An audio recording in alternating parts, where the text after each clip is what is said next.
ลายลำเพลิน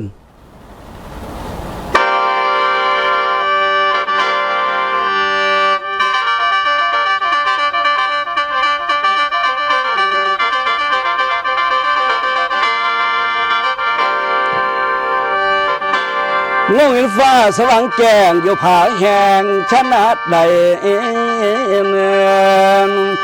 มองเห็นหลวงตะเว้นใสก่อนหมู่ในสยามกวงเบิ่งดวงตะเว้นพ้น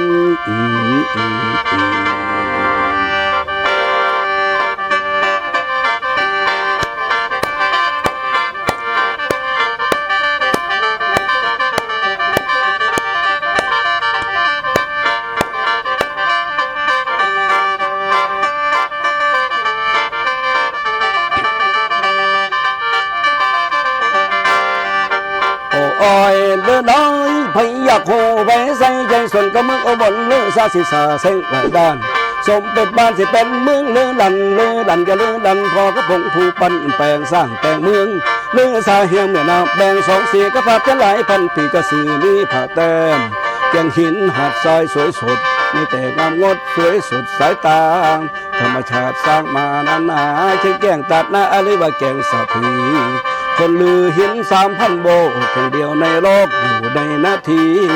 ถ้าอยากไปชมอีหลีมีแม่น้ำสองสีคือโขงขีมูลสมบูรณ์นาหลายละของเก่ามีบ้างมีสร้างมาตั้งนานเมืองใหญ่คลองแดนอีสานมีชื่อตำนานว่าพระโบพระตาเกจินั้นดังหลายทานเกจินั้นดังหลายทานหลวงปู่เสาผู้มันอุบลนั่งถิ่นฐานเอิญว่าบ้านทานเกิดเด่นดังกระพาสมเด็จดังกระสีองค์น้ำสันว่าเรื่องดันหนองประพงวัดป่าจะวัดป่าหลวงปู่ซาผู้สร้างผู้เด็ดนี่ใส่ทำหลายลักลำไปเส้นเที่ยวดูผลเมืองอุบลบัวงามอยู่ฝั่งมูลหินนามงดงามแห่เทียนลำเลิศไปเที่ยวดูเถิดเข้าพรรษาทุกปีถ้าอยากไปชมอีหลีราชธานีแห่งเดียวของไทย